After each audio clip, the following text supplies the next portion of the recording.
Bonjour à tous, bonjour Simon. Bonjour Thomas. Simon, je suis hyper content d'avoir participé à ce mois du run avec toutes les équipes Selensa et les équipes Squadra. C'est un peu particulier pour Selensa d'être présent sur ce mois du run. On a toujours envisagé Selensa comme un partenaire du build. Ça fait 10 ans aujourd'hui qu'on crée de l'applicatif, qu'on crée du logiciel, qu'on crée des produits via le cloud de Microsoft. Pourquoi être présent aujourd'hui sur le mois du run? Tout simplement parce que le run aujourd'hui ne veut plus dire la même chose qu'avant et que l'activité de run, de maintien en condition opérationnelle et de remontée d'indicateurs pour le business n'a plus rien à voir. On ne peut plus créer du logiciel sans penser run et je pense qu'on ne peut plus runner des environnements sans maîtriser les applicatifs. Qu'est-ce que tu en penses, toi, Simon? Alors, moi, je te rejoins complètement parce que quand on a imaginé Squadra, c'était vraiment être le bras armé du build, la continuité du build, mais pas l'imaginer dans son coin, comme ça a été le cas pendant plusieurs années, où on imagine les infogéreurs gérer des tickets, gérer des incidents, et de penser la MCO comme étant une activité de CAPEX, un budget parfaitement dédié et sans lien direct avec les équipes de build. Aujourd'hui, on sort de cette démarche You Build It, You Run It, où les équipes de build, certes, se concentrent sur l'architecture et concevoir, mais elles ne peuvent plus imaginer, on va dire, les applications sans penser à ce qui va se passer derrière, puisque comme la plateforme Azure est en continuelle évolution, on a besoin d'intégrer dès le départ des notions de run, que ce soit dans l'outillage, que ce soit dans le monitoring, et finalement de faire travailler les équipes de build et run ensemble. Et c'est ce que on a essayé de démontrer au travers du mois du run. Les équipes ont travaillé de concert pour créer des articles avec la logique d'adressage d'un client pour leur proposer cette valeur de dire build plus run. Et donc, on voit que ce schéma-là, c'est le schéma que le cloud provider prenne, c'est d'imaginer l'évolution de leur plateforme avec le run intégré dans les notions de build pour que ce soit en continuelle évolution. Et c'est pour ça qu'on parle d'ailleurs de continuous motion run chez Squadra, cette vision d'évolution continue sur les enjeux du run. Donc ça, c'est le premier élément. Et puis, le deuxième élément qui est très fort, c'est de se dire qu'on n'imagine plus, et tu l'as un peu introduit, c'est on n'imagine plus la création d'applications sans les enjeux business derrière, et donc le business doit pouvoir monitorer réellement au quotidien l'ensemble de la technologie qui lui sert voilà, dans l'évolution stratégique business. Et ça, c'est un élément important parce que on parle de observabilité, de monitoring, mais finalement, on peut imaginer un concept qui s'appelle le storytelling de la donnée. Et est-ce que tu peux nous en parler? Parce que je sais que c'est un concept qui te tient à cœur et que tu connais très bien. Oui, tout à fait. Aujourd'hui, Microsoft nous permet de créer des dashboards et de créer des KPI, de créer des indicateurs avec nos clients pour pouvoir remonter certains types d'informations. Ça existe depuis longtemps. C'était souvent des indicateurs qui étaient déjà paramétrés, qui étaient des indicateurs techniques. Mais aujourd'hui, on peut aller beaucoup plus loin.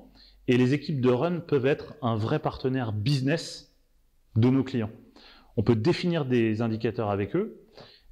Et donc, les équipes de build doivent avoir une vision métier, doivent comprendre les enjeux pour créer des produits logiciels qui répondent aux attentes de nos clients.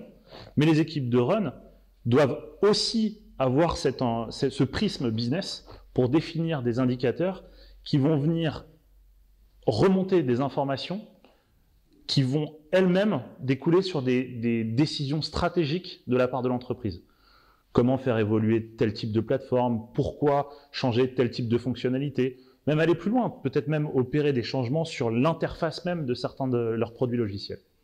Voilà, c'est ça aujourd'hui pour moi le storytelling de la donnée dans le run.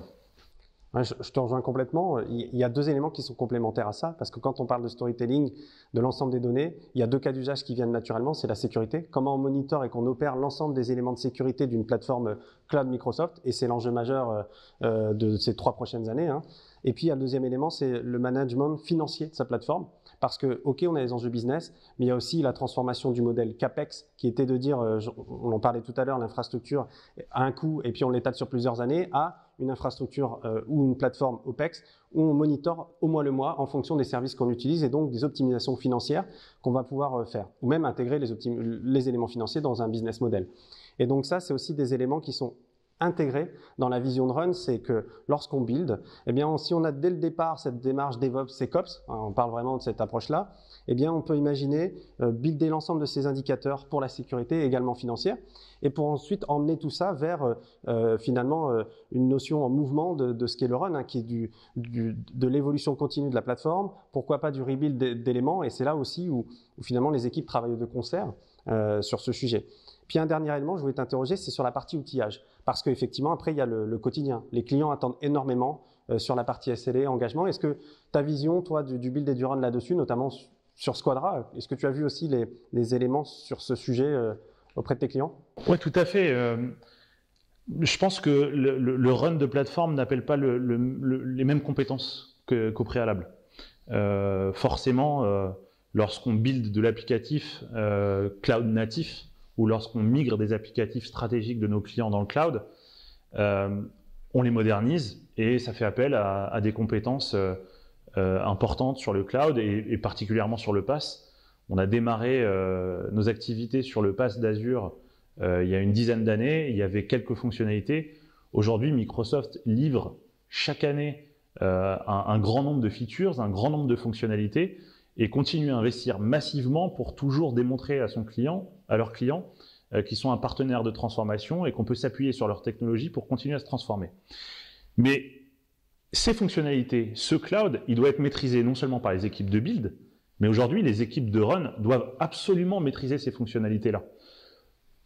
La maîtrise unique de la plateforme de monitoring, des outils d'observabilité, des outils de FinOps et de SecOps sont pas suffisants.